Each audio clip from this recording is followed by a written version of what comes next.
Non vigne le loto le afeto yesume. Megale gbedo nami. Le egbe. Fenkekenye. Sike mi afeto maou. Jifo vitoa. Ga venye plonu. Eyo ga tue kemila. Mais le meto ya ki le gbedo nami. Le Christo Yesu kwabe. Non vigne. Togo vi. Kele gbe siasem kapopo yamela. Me xɔ gbedasi tso mawu gbɔ la o. Elabe egbetakpɔ le mienye eye aƒetɔ atsɔ anyato amia dzi hena eƒe dukɔ eye manye edikeke na wo ku ɖa be Togo dukɔ la mawu ƒe dukɔ wonye. Togo dukɔ la mawu ƒe dukɔ ye wonye. Nenye be ele Togo nyigba dzi o, ele eduta o, na nye egbe be Togo la mawu ƒe dukɔ ye. Mawu tia Togo tɔxɛ eyata ye enuwo le yi le me nenema. Vɔ me di be mato no egbe vito ame sia ame si ke gblɔ be yenya yeƒe wɔla. Ame sia ame si ke gblɔ be yenya yeƒe wɔla. Elabe mia katã minya be nenye be enya ame alo enye vi ne menya dzilawo la ke enye nu si ke wɔ akɔbe alo nu si ke enye ŋukpe na nu ƒe enu. Eya ta me xɔe se be miwo katã abe amegbetɔ ne la edze be miadze si miaƒe ewɔla alo miaƒe mela ke nye Mawu dziƒovitɔ ma. Eya ta ye gaƒoƒo ya me alo le egbe ƒe keke ya dzi la gbeƒã ɖeɖe ya le vava na wo be o ame ke nye be Mawu ye wɔ ye enya me la ke o egbe ya le vava na. Egbe ya le vava na wo le Mawu ƒe nya nu be nu ka ŋuti ne be ya do vlo yeƒe amenuve gbɔgbɔ ma hã. Nu ka ŋuti ne be ya do vlo Mawu ƒe amenuve gbɔgbɔ ma hã. Eya ta Mawu le gbɔgblɔ na wo be tsɔ to eƒe dɔla dzi gbɔgbɔ megado vlo Mawu ƒe amenuveve gbɔgbɔ la o. Megado vlo Mawu ƒe amenuveve gbɔgbɔ la o. Elabe ame gbetɔ si ke mi nye la mi ɖo la nye la do dzesi gbagbea be agbe le mia me la ye nye Mawu. Agbe le nye kplo me la ye nye Mawu. Me gblɔ ne gbe sia gbe eye amegbetɔ ƒome katã la wɔ enume kukuma be wanye be agbe le me la ye nye Mawu ke woyɔa be Mawu. Alléluia. Eya ta me di be ma na nya egbe be eye Mawu ƒe gbe le dede na o didi na be na nya be agbe le me o la ye nye Mawu. Elabe mi nye be Mawu gblɔ be egblɔ be etsɔ anyikɔ wɔ amegbetɔ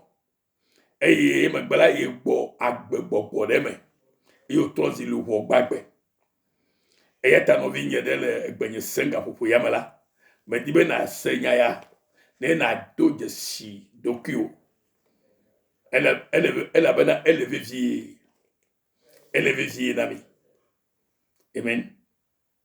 Eya ta Bible gblɔ be megado vlo Mawu ƒe amenuve gbɔgbɔ la o. Elabe egbe la xexe si ke me mi le la mi nya be wɔla ɖe le xexea me si eye menye miagblɔ be mia tɔgbewo alo mia mamawoe wɔ xexea me o alo mia mamawoe wɔ mi o. Mawu ɖe nye wɔla ne enuwɔwɔ katã ke le xexea me. Alo vevietɔ mia megbetɔwo la mi nya be etɔ ɖe le mia si ke nye miaƒe mela ye woyɔa be Mawu ma. Eya ta nɔvi Afeto Yesu Kristo nto gbolo na mi benadi ameblibo la fe akadide yenye nku yepe nku ya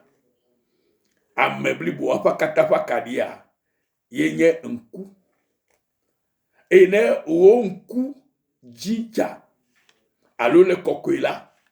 o ameblibo la kata me lako mawu nya le gbogblom na mi abele ka Afeto Yesu Kristo nto le gbolo na mi le nya ya o mene le Matthieu fa gbaleta ma de ku bla vo efiame be ameblibo kata simiyela fe akari yenye miape nku alo nku ekpo anu ne nku me la siula ala no yile bul kome ala no victime zon ma nyanu sikele jojon le hihia me o vo egbela me kwesebe nku le nyeklosi eye mitem le enu pom to le nyeklosi mito le nu sem eye maufa gbogbo ke ye maule miamela ele miamele nku do nuo jinami abele sike gapopo yame ye enya ya le gbo vamla me dibe na gboji na senya ya nyui ne ewo togovi kenye ame kenye ame wowo maufe ame wowo menye wo nte wo doku wolo nyema wo doku nyewo elabe enu ko wala maten wo ye doku o ke wala de le miasi yenye jifo vitoa yenye mawu se katatoa ke fon kwenye menye amesi menye ye fon kwenye nyenye Yesu bonami bede ye amake lichola ye amake galiegbe eye ye amake enye mavo choida igome yenye nyenye ya eye tamedibe o novinye kele gbenye sem gapopo yeme kenye maofe gbela na senya ya nyui be ameblibo la fe akadi yenye nku leke segobodo eye o yibe ne o nku jija sike gobe be ne nku ji kona ola o ameblibo la kata me lako leke nku jija na medo me dibe na follow na segome Matthieu fa gbaleta ma te ku bla vo fe ya ele nku do nyare jinami novinya nku la siwa nku oji koa nku oji nako ne nti ohane ko wa metibli bokatanti ne ko eta bla yibe kene nku vo lina ola o amebli bola kata mela do viviti ne nku vo lina ola o amebli bokata la ala do viviti ele comme sema ne nku vo di la siola o amebli bokata la ala do viviti ye komedi nukai maudibe abona mile nyayabo me dibe ma gboji dem tible o ma de komena o ne na tem se gome ne na nyabe mau deli ke dibe ya de do ke komena mi ne mega no di kekeji da o labe o di kekela anya nusikela gblem lentio elabe agbesike ma uchona megbeto la enye enu kwaside sike gbo ma mo lo anu le o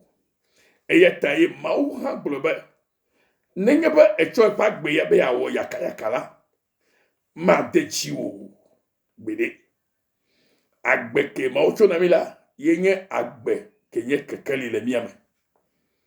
le Yohanes fa gbaleme eta menyi pupu iwe ife Yesu bronami la fima bana yenye hehia mepe kekeli alo eye amesia mesikela je yobala magazo vivitima akpo gbede o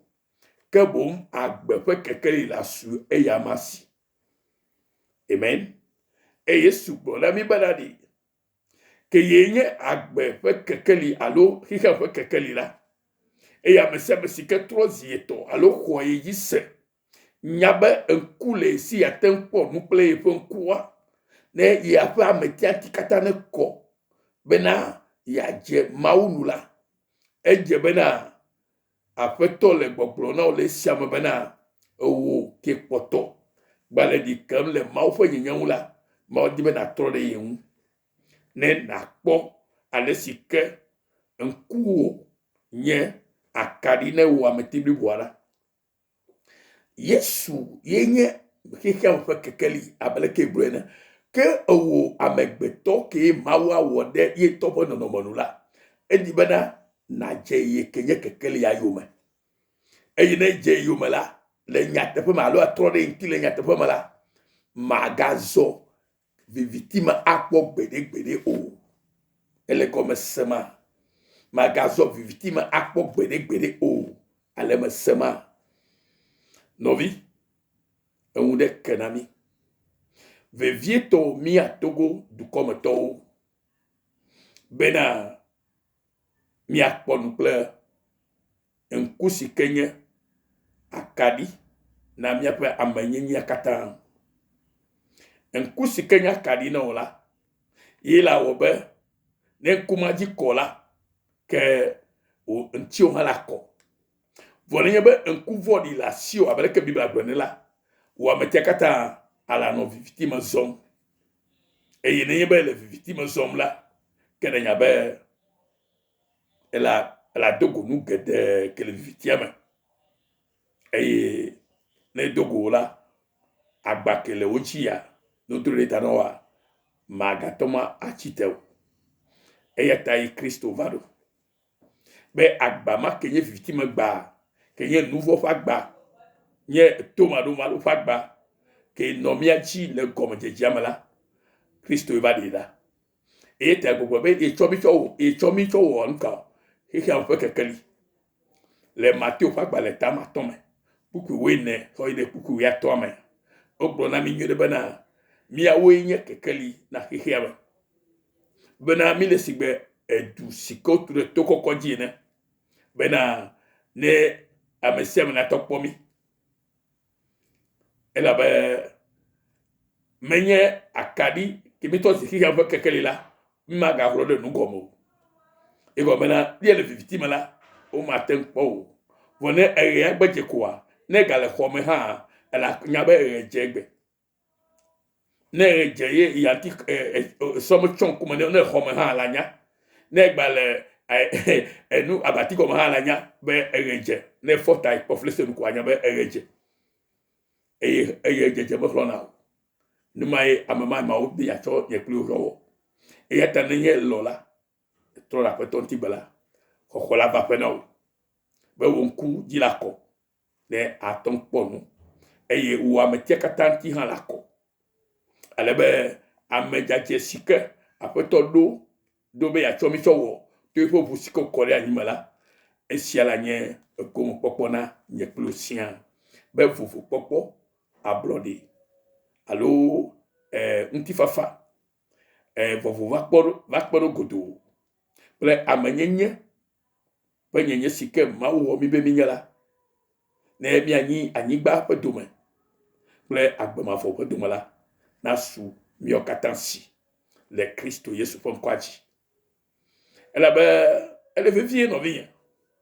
le Biblia ƒe nyanu bena ke ne ŋkuvɔ le na wo la wo ame blibo la katã me la do viviti aleluya eye wòyi be azɔ ne kekeli si le mewo la zu viviti la aleke viviti la ga sɔgbɔ ɖe dzi nenye be ele gbɔgblɔm be o kekeli me le vɔ hiã be vava be la viviti va le viviti ma le la ke viviti aga sɔgbɔ ɖe dzi ke menyo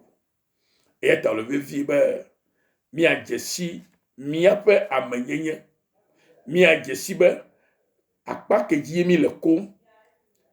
elabe Yesu gblɔe na mi be nɔvinye be na se nyuie ɖe be mia xola ke onyele ke nye mia pe de ladi ke nye mia pe egbeta agbeta pola di ke cho agbena mi di si fe si nyo mia pe si cho fe di eye cho fe bu kodi kokola kodi anyi be ya de mi cho mia pe nouveau katamadi ento bule na mi be ame ade ke me si akadi danade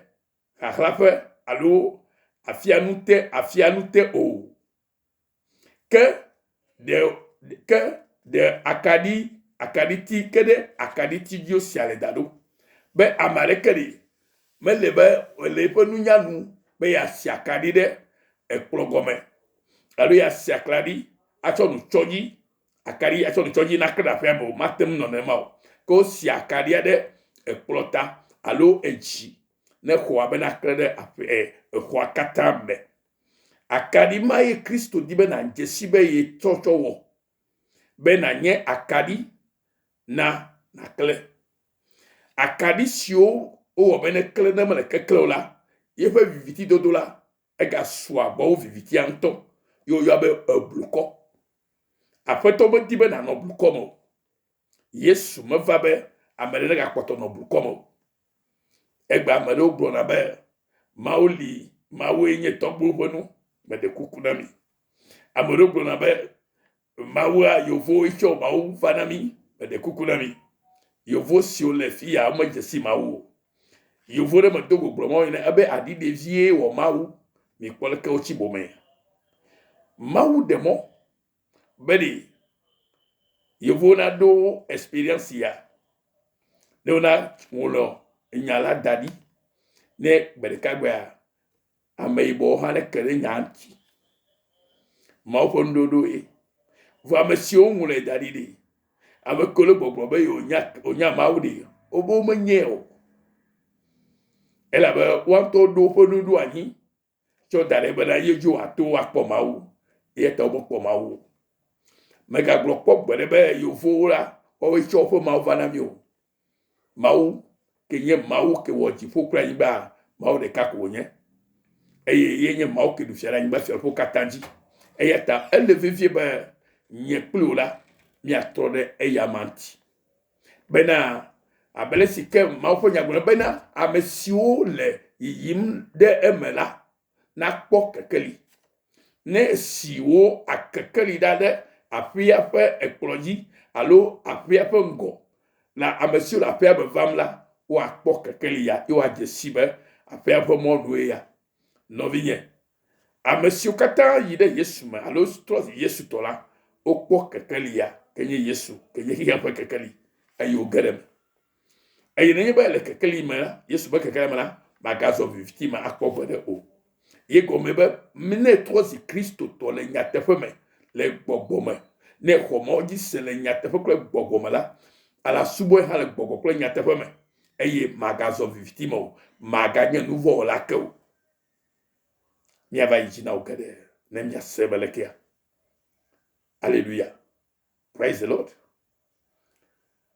Alléluia.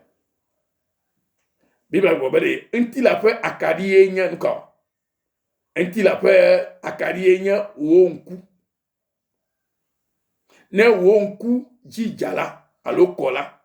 Wo amebli bola kata ha melako. Enyare la fima ke yeme dibe wana seme. Elle vivait nami. Elle avait ne yebo ku mo jima jaola. Ne mo tol no pomola. Matema akpo Kristo. Eta mi ekpo mi kata le comme jabe mi nyanku agbato. Mi nyen nouveau la o. Mi nyen tomado la o. Mi nyen totiri la o. Mi nyen amedaho. Mi nyen amefuflo chabayi. Keke afeto Yesu fedo siwa wo na nyekli ola. Ye webe azola. Wato yomi be ame untonto. Ame siome agbe. Agbe pe kekeli le. La Bible agbe na Yesu yenye ki pe kekeli. E ya mesia mesika de e ya yomala. Magazo victime akpobodo ke agbe pe kekeli la sosi. Agbe pe kekeli yenye Yesu. Ne nye ba agbe pe kekeli aso asio e yo le mola. aura tosi heke on peut kekeli bena la clé la fi si afi menye bena clé na bobe ameya o egale si alo ali le ko o musere gede mo musere gede menye musenye mau fa gbe pe kekelia ye le miame ye la na be mi aton clé eye victime ga gogo pokpede o no bi yo mau penya na va mi agbori na se comme gbogbo ko penya ile egbo fa dem le gbova amen amen eto gbo kene evodi la le ku avodi la wo amebri bo kata wonka la kata ha mala do viviti e ya unti gbogbo nyebe bena kekeli sile emola na gagné viviti o Luka pagbale etawirike kuki blato vonne soide blato vo atoaji eyeta eya unti gbogbo nyebe kekeli sile mola na gagné viviti o aw ma oponya vivilo kekeli sile mola me gana be na trozi viviti olo eye Yesu Kristo sinye eya makecho meglo ple egbela yide mavomala unto ga gble na mi bana amerike matemu asubo apeto amavo amerike matemu subo apeto amavo no biye de ohi a chideka eyolo de kapanyagbo de ohi a dovlo amerika eyalo amerika ke amaka le vlo domo Satan le vlo domlo alo maufe amenu gbogbo ile vlo domwa nya siam babia oya Satan le vlo dombe ya ala agbe na no kenye agbe no finya ke no mocha e do vlo agbe malo alo ga kotobe agbe managa no eme ya ne na ganye enko jina vodia awu no vinye nya yalfa fano bana na sego bana na se comme bena gama suba na jujo ovlo dodo amanu veve gbogbola na jujo ovlo dodo amanu veve gbogbola amen ese ele vivi maucho nya no be machona o enye bena se go Yesu Kristo mi apeto unse katato mau mavoma abako fe apetoma koketo ejirulaga efia oji fiama eya mto ele gbogbolo na wo alo gbogbo na mi ba mi po mi adokuji yele abacho nyagbodi la o nti amesi o va mi agbo le alegbale o me odo alegbale leka amesi o vie me agbo mi akpo abe Kristo to o nyene amesi ole gbogbo be yo ha onye Kristo to la obe na kpo doku oji le onti vevie ela bena abacho nyagbodi la onye o mele nya ya to gbogbo na wo o ma to no be na to jimo wa be va mi to gbeda ma wo la yira o vo ejimo to tro do angona ya yira hoho ejimo to tro na be otuasi amesi ke fon kujiko ejime totro le nyatepe mala ye wame yo troisi ma o fe viva vao alléluia e ya ta gobe mi po mi adoku oji nyele avacho nyagbodi la onti amesi o va mi agbo le alegbale o me evole wo me la onye amega hi nyanyina wo vole wo me la onye amega hinyanyirawo ele sema eyata ele vivie no vinye be na nyaba mawu onye mawu be na kle ne ejesi mawu fe kekeli ke yentonye alo apeto Yesu Kristo fe kekeli ke onye eyogbebe yenye keke be fe kekeli bena mesia mesikela je yome maga so viviti ma akpogbedo la no be yeme dibe ma tero na segoma bena ne nyate fe echo wa gbe egbereka tso na Kristo egbereka nkunde la dzo la gbo me nukunu la dze yo me le wa gbe keko kata me alebe na na ƒeto kafu le wa gbe keko kata me da elabe esia ye amegeɖewo menyawo ya yina be beble kple fufu le amegeɖewo ƒe agbedzi egbe ya eye wova gbɔgblɔ be Mawu meli o ne Mawu meli o hã meli o ne Mawu meli o la agbe mele me o eye ta me di be na se gɔme be Mawu nya agbe ke le me o ye ta ye miawo katã mi nye agbenɔlawo ɖo menye atikpakpewo yo menye mia tɔgbe ƒe nu siwo wɔ yo woawo di Mawu be wòanya Mawu pɛpɛpɛ gake womedi to mɔ ke dzi woadi to o nɔvinye vɔ Mawu ve wo nu lo be eɖia eɖokui fia wo le galewo me be nɔnɔtɔ nyae vɔ egbe la eŋu ɖe ke na nye kpli o eye medi be megagblɔ be yovowoe tsɔ woƒe Mawu va na mi o gbawɔ Mawu meto vo Mawu ɖeke meto vo le Mawu ƒe Mawu yovo ƒe Mawu meto vo le Mawu dziƒovitɔ ke wɔ xixia kple dziƒo kple nu siwo katã le me to vo na míaƒe Mawu o Mawu ɖekae wɔ xixia katã ati mewɔe o Buda mewɔe o framasɔniɖi gbɔgbɔ mewɔe o etɔgbenuwo ɖeke mewɔe o Mawu ɖekae wɔ nu siwo katã eya ta nɔvinye ɖe le gbe ya sem la anya be aƒetɔ atakoko rabi Yesu Kristo yava matsi ava gakpe sese matrɔ si nɔ ake ɖo biwo dzi zɔna ke taga yi tsɔ ŋusẽ bla le dzi la yeƒe gbe le gbɔ va gaƒoƒo ya me eye wòdze be naxɔ edzi se ne nakpɔ xɔxɔ aleluya nɔvinye aƒetɔ be ɖi ke nye kekeli ta yina be míawo hã mi trɔ si kekeli le be mi le si gba nkao edu si kotro to tame ne be miatɔm dze ne le afi kpekpe ya kekeli si ke le nye ba me le nye ta la kle menye be na gblɔ be dzɔ ɖeka dzi alo dzɔ tugbedze menya gblɔ mi lolo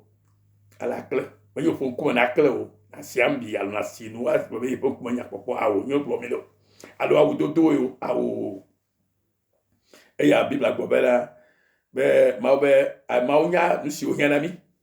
wɔ nu si ke di be mi dzi dziƒo fiaƒe agba kple ƒe nu siwo le me ke Mawu atsɔ kpɔtɔ kple elabena miatɔ ve na wu elawo tɔ evena le xeviwo tɔ gake Mawu na nuɖuɖu xeviwo hã ɖuna ke megatsi dzi ɖe nu si ke na ɖu ŋuti o eye natsɔ wò agbe xɔasiwu nuɖuɖu agbe xɔasiwu xixeme nu yawo eya ta nɔvinye na be agbe si ke le Yesu me la ne nye tɔwo nakpɔ gome le me eya ya nye be wo hã atrɔ si Kristo eya na be wo agbea ƒe mɔ katã akɔ na wo eye ala kafu Mawu eye la gbe be Mawu lolo avua dziɖola nye le Kristo Yesu me Mawu ne yra wo le afi si ke ne le ne yra wo le wo dɔ me ne yra wo le asi me ne yra wo le du si ke me ne le eye ehia be esia yi ne se nya la bedodola support give your support tsɔ wo kpekpeɖeŋu nu si ke Mawu yra wo na ne Mawu ƒo nu ƒo no be natsɔ ana Mawu ƒe dɔwɔla ɖe koa tsɔe nɛ menye be míawo mi medzɔna ga o ema ye ame geɖewo tsɔ le amewo frum le tsɔtsi geɖewo me gbe mi dzɔ gawo ne yra mi na nu sugbɔ Mawu la yra mi sugbɔ Mawu ya yra na mi le dzi xɔse me le esi ke mi trɔ zi ye tɔ ye tsɔ mi tsɔ wɔ kekeli viwo na eɖokui la ye mi nɔ agbe ɖe kekeli ma nu la yayratɔ mi trɔ zu le go katã me le nu sia nu me eye mi ma da he wo labe Biblia gblɔ na mi le Kɔrintitɔwo ƒe agbalẽ evelia etame enyi ƒuƒui asi ɖeke be ɖi miatɔ mi nya aƒetɔ Kristo ƒe amenuvevea si abe na kesinɔtɔ wònye le dziƒo ke le míawo ƒe ahedada si ke mi nye le anyigba dzi la ye ta wòɖi va mía gbɔ tsɔ mi eƒe ɖokui tsɔ wɔ ahedada le mía teƒe be míawo miatrɔ zi kesinɔtɔwo le nuwo katã me eya ta ne xɔ aƒetɔ Yesu Kristo dzi se la le nyateƒe me la wowɔ kesinɔtɔ le nuwo katã me wowɔ agbekpɔla wotsɔ wo nu vɔ ke wo eye atrɔ zi ame dzɔdzɔe asubɔ Mawu eye Mawu ƒe yayra agbagba ɖe dziwò woyɔ geɖe le nya sia nu le Yesu ƒe ŋkɔme gblɔ na ɖoko bena kekeli menye eya ta makle eye dukɔ sia la kpɔ woanya be kekeli le ye menye nyateƒe gblɔ be ye nye kekeli Yesu ƒe kekeli ke wɔ yi la ye nye eya ta le si gbe adu si wotu ɖe to kɔkɔ aɖe dzi ne eya ta ya dze ya me sia me la kpɔ nɔvi to nyateƒe le wo agbenɔnɔ katã me nu si ke le teƒe la gblɔe megatrɔe ɖe bubu ɖe vi ɖe kpɔkpɔ ta o mawu melɔa nenema o Togo do la nyo ele anyo na Togo viwo katã eya ta o le vivie be ne nua lo ɖe menyo koa gblɔe pɛpɛpɛ leke o le megade ameji kunukunu tɔ o elabe ade ameji kunukunu tɔ de wo ŋutɔ ƒodo ta de wo ŋutɔ ƒe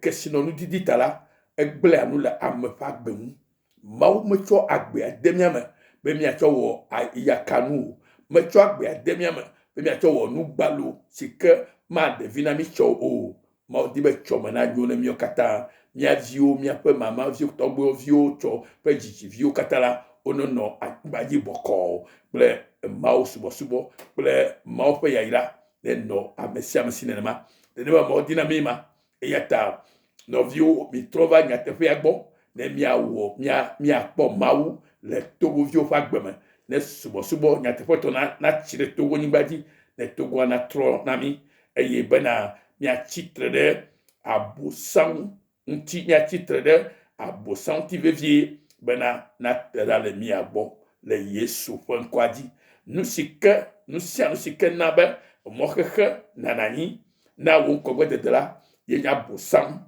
eya ta ɖo le atsitre ɖe ŋuti vevie bena ame si ke mawo bena anyi la megaɖe asi bena abosam nagblẽ dome na wo Togoviwo nenye mawo be Togo tɔ nenye eye Togo nanɔ eye Togo ƒe nu nyo na amewo kala nye tɔ o eya ta nu si ke le axe mɔ na be megakpɔ ŋgbedodo ne va mo la edze be natsitre ŋuti sesie ne nato ne be nate ɖa le gbɔ ate ɖa le gbɔ edɔléle ate ɖa le gbɔ ayaɖuɖu ate ɖa le gbɔ ezizi ɖa ame tete ɖe anyi ƒe gbɔgbɔ ate ɖa le gbɔ gbɔgbɔ siwo le Togoa dzi egbe le Togoa te na anyi la do gbe ɖa eye natsitre ɖe ŋuti vevie ne wate ɖa le mia gbɔ lo ne mianye ablɔɖevi vavawo si ke mawo di be minye ne miate ŋu asubɔe le nyateƒe kple gbɔgbɔ me ale be agbe ƒe domenyinu siwo katã ta ye wotsɔ mi da ɖe anyigba dzi ɖo la ne nasu mia si va kpe ɖo ne miagakpɔ agbe mavɔ hã le esiawo megbe mawu ne yra wo be ese nyanyui siawo gbea eya tɔ nenye le Kristo Yesu ƒe ŋkɔ me ke naganya be ese ye nɔvi ƒe gbe ke woyɔa be Yesu nyo woyra mawu lolo avɔa dzi ɖo la tso True Forgiveness Mission Australia ke ya le gbese le wone yra wo geɖe Yesu Kristo yira na me ayra wo kaka le eƒe dɔmenyo kple eƒe ŋutifafa kple eƒe enublanuikpɔkpɔ la nu woyra wo kaka le Yesu Kristo ƒe ŋkɔ me ke miagblɔ be eyi za ɖe nɔvinye miado za ɖe ya mawu yira le Yesu Kristo ƒe ŋkɔ me medo gbe ɖa ɖe nɔvinye ɖe tagaƒoƒo ya me nɔvinye ke se nyanyui ya aƒetɔ ƒe gbɔgbɔ ne ka asi ŋutiwo gbɔgbɔ kɔkɔe ne ka asi ŋutiwo gbɔgbɔ kɔkɔe ne ka asi ŋutiwo le Yesu Kristo ƒe ŋkɔ me gbɔgbɔ kɔkɔe ne ka asi ŋutiwo